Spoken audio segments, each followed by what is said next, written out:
Mga master, okay lang bang? Huwag niyong skip ang mga ad sa aking mga video kung okay lang mga master. Salamat sa solid na suporta po. Yon, what's up mga masters? Nandito na naman tayo sa panibagong araw, panibagong kabanata na naman ang pagsasama-samahan natin ngayon guys.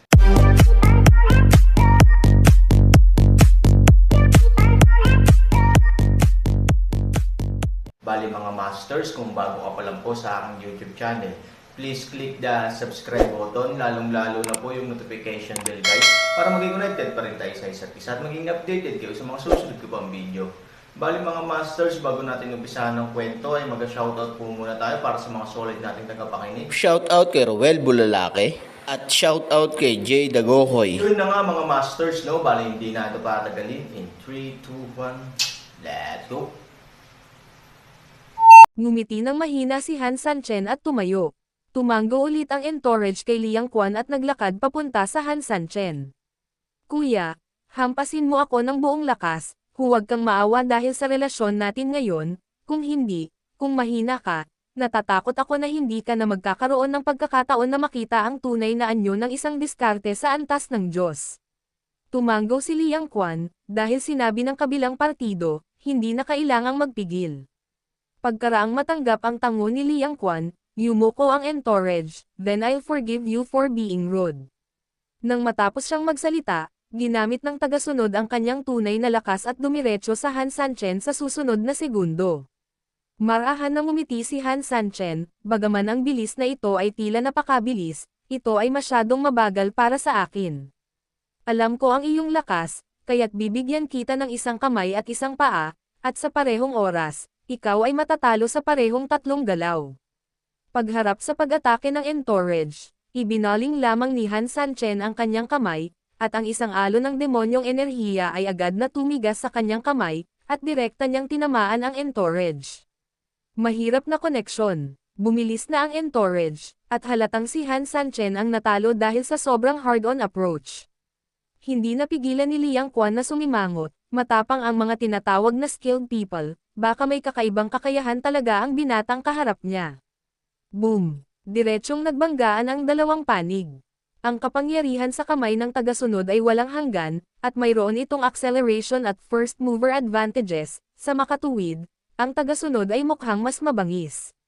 Pagbabalik tanaw kay Han Sanchen, parang walang kakaiba sa lakas ng kanyang mga kamay, malaki man o maliit. Boom! Ang lakas magkaharap ng dalawa. Umiihip ang hangin sa paligid. May bakas ng malamig na pawis sa noo ng attendant, bagamat sinubukan niya ang kanyang makakaya, halatang halata na pagkatapos harapin si Han Sanchen, hindi na siya makamove forward. Alam mo ba kung gaano ako kahirap gumamit nito? Ngumiti ng mahina si Han Sanchen at bahagyang nanginginig ang mga kamay niya. Wow! Naramdaman na lamang ng tagasunod ang kakaibang puwersa na napakalaki ng bundok na nagmumula sa kanyang harapan, bago pa man siya magkaroon ng oras at pagkakataong lumaban, diretso siyang napaalis 12 ng metro ang layo. Pero nung sasampa na sana siya sa pader sa likod niya, may kamay na bahagyang damaykit sa likod niya. Napalingon siya bigla na tulala dahil ang sumando sa kanya ay walang iba kundi si Han Sanchen.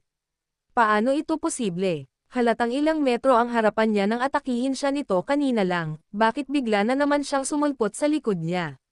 Oras na para sa pangalawang paglipat, bakit ka nakatayo dyan na tulala? Ngumiti ng mahina si Han Sanchen at umatras ng kalahating hakbang. Okay, then I'm welcome.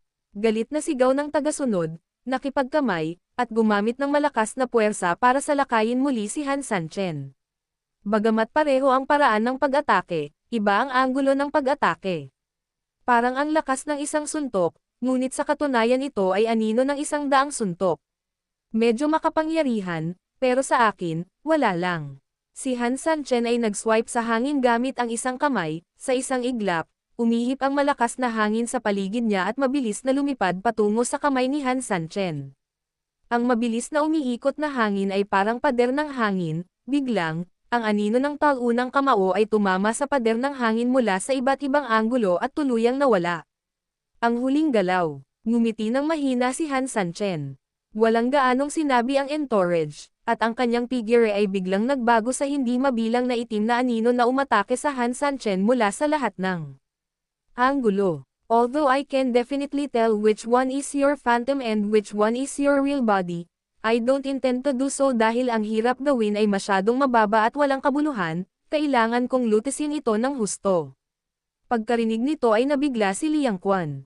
Ang mahirap na sagot ay kailangan mong harapin ang mga pag-atake ng 12-12 ng mga itim na anino ng mag-isa, ang pagkonsumo na kasangkot ay daan-daang beses na mas mahirap kaysa sa direktang pag-atake sa tunay na katawan. Ito, nakaharap sa itim na anino, hindi natakot si Han Sanchen, ngumiti lang siya ng malamig, tapos biglang nawala yung figure niya, nang muling imulat ni Liang Quan ang kanyang mga mata, malabo na lamang niyang nakita sa ere ang after image ni Han Sanchen, patuloy na kumikislap. Nang gusto niyang panasan ang kanyang mga mata upang makakita ng malinaw, na may halong pag-ungol, ang tagasunod ay napaalis at lumipad hanggang sa kanyang paanan bago huminto. Para naman kay Han Sanchen, nanatili pa rin ang tunay niyang anyo sa kinalalagyan niya ngayon, tila hindi gumagalaw ang lalaking ito mula simula hanggang wakas. Tiniis ng katulong ang sakit sa dibdib at nagmamadaling bumangon sa lupa, pagkatapos ay lumuhad siya patungo sa Han Sanchen at sinabi, "Salamat, Master, sa iyong awa." Kung hindi naging maawain si Han Sanchen, at alam na alam ng kanyang entourage, namatay na sana siya ng hindi mabilang na beses. Kapag sinabi ni Han Sanchen na natalo niya siya sa 3 galaw, hindi siya nagmamayabang. On the contrary, to a certain extent, he was seriously giving him a leg up. Wala siyang pag-aalinlangan na kung talagang lumaban siya, hindi siya makakaligtas kahit isang galaw laban sa Han Sanchen. Natigilan din si Liang Quan saglit na hindi matanggap ang katotohanang nasa harapan niya. Bagamat nakumpirma niya na ito ay simpleng katotohanan, hindi niya ito matatanggap. Ang kanyang entourage, isa sa mga taong pinagkakatiwalaan niya noon pa man, ay ang taong mapagkakatiwalaan niya. Bagamat ngayon lang talaga siya natalo ng mga tagasunod ni Wang Lo, hindi ibig sabihin na kapag may nangyari talagang nagbabanta sa buhay ay tuluyan na siyang matatalo ng mga tagasunod ni Wang Lo.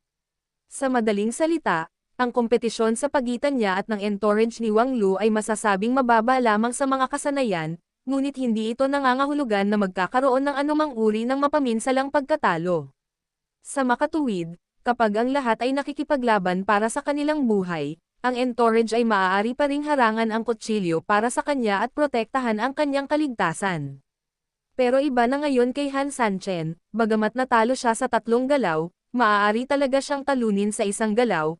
Ito ay nangangahulugan na kung nais ni Han Sanchen na salakayin siya, ang kanyang mga tagasunod ay walang makakalaban sa kanya, ang kapangyarihan ng.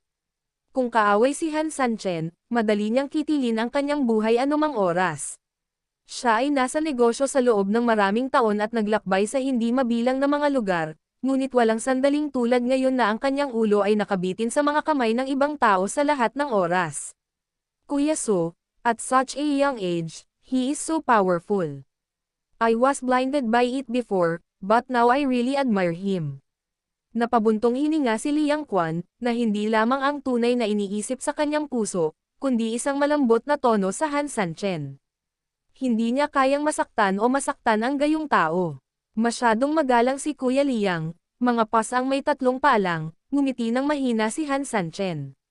Walang magawa si Liang Quan, "Kuya, napakagalang mo, kung isa kang pas ang may 3 paa, ano ang sinusunod ko? Wala ba sila?" Marahan na ngumiti si Han Sanchen, nasabi ko na ang kanyang mga pangunahing kasanayan ay talagang mahusay, ang pagkakaiba ay ilang mga kasanayan lamang, kung mayroong angkop na mga kasanayan, ang kanyang antas ng paglilinang ay maaari ding pagbutihin ng malaki. Tumanggaw si Liang Quan, "Oo, ang pamamaraan ay talagang napakahalaga." Pagkakita nito, alam ni Han Sanchen na malapit nang matapos ang sitwasyon. Kailangan mong hampasin habang mainit ang bakal, kaya sinabi niya, "Paano kung sinabi ko, handa akong ibigay sa iyo ang kasanayang ito sa antas ng Diyos?" Nabigla si Liang Quan, "Ikaw, anong sabi mo? Kuya, willing ka bang ipasa sa amin ang level ng Diyos?" Tumanggaw si Han Sanchen, "Hindi mo maibibigay ng libre, ibenta mo, ibebenta kita sa mas murang halaga." Marahan na ngumiti si Ivory at matulungin na sinabi, "Kung ibibigay ko ito sa iyo ng libre, maraming tao sa tindahan na ito ang magseselos, hindi lang mawawalan ng kabuluhan ang tulong natin, kundi magdudulot din tayo ng maraming gulo." Sa makatuwid, ang pagbebenta ng paraang ito ay talagang ang pinakaangkop na paraan. Panipi. Una, binabara nito ang mga bibig ng mga tagalabas, at pangalawa, ito ay talagang nagbibigay sa iyo ng mukha, Boss Liang. Sandaling nag-isip si Liang Quan at napagtanto na ito nga ang nangyari. Speaking of which, may respeto si Liang Quan sa kanya. Nabuli siya, at sa isang kisap mata, gumastos siya ng maraming pera sa kung fu at nalinang ang isang mas malakas na tagasunod. Kapag kumalat ang balita, sino ba ang hindi magpupuri kay Boss Liang sa kanyang dignidad at katapangan? Sa dami ng iniisip niya, mas lalong bumungad sa mukha ni Liang Quan ang hindi maitagong pagmamalaki. Boss, sineseryoso ko ang bagay na ito, malumanay na sinabi ng attendant, kung tungkol sa mga pagsasanay, kung handa mong hayaan ang mga nakababata na matutunan ang mga ito, natural na matututuhan nila ang mga ito, gayunpaman, ang mga pagsasanay ay nasa iyong mga kamay pa rin. Tumanggo si Liang Quan, at totoo ang sinabi niya, ang pinakamahalaga ay kung hindi ito gumana, maaari niya itong ibenta sa iba. Gaano man ang pagtingin mo sa deal na ito, habang tinitingnan mo ito, mas magiging sulit ang paggawa nito. Sa pag-iisip nito, ngumiti si Liang Quan at tumingin kay Han Sanchen. Sa sandaling ito, isang huling tanong na lang ang natitira sa kanya. Then I dare to ask Kuya Su, magkano ang gusto mong ibenta nitong God-level technique mo? Ngumiti si Han Sanchen, Kuya Liang, anong presyo ang ibibigay mo? Ngumiti si Liang Quan, Kuya Su is willing to give me his skills. To be honest, wala talaga akong ibang masabi, kung gagamit ka ng bargaining method sa business world, masyado kitang minamaliit. Ngumiti si Han Sanchen at hindi sumagot. It's just that I'm not an expert in cultivation, natural. I can't compete with this God-level technique. How can I know how much it is originally worth?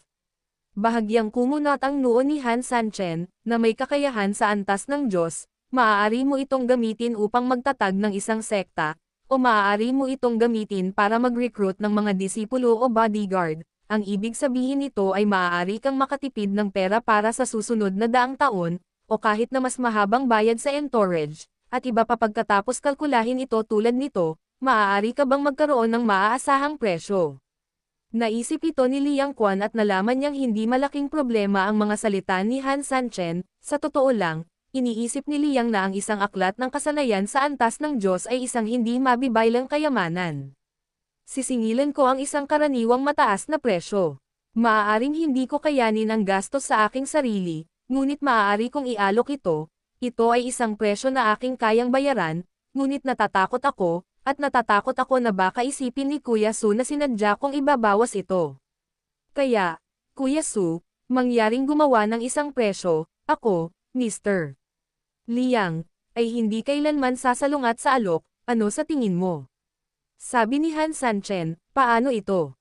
Ilang amethyst ang meron ka ngayon? Nag-isip ng mabuti si Liang Quan, mga 5 o 6 na bilyong amethyst. Kung tutusin, nasabi na niya na hindi siya isang ordinaryong tao na mabubuhay sa tindahang ito. Kahit alin, kung ilalabas mo ito, malamang na magiging business tycoon ka.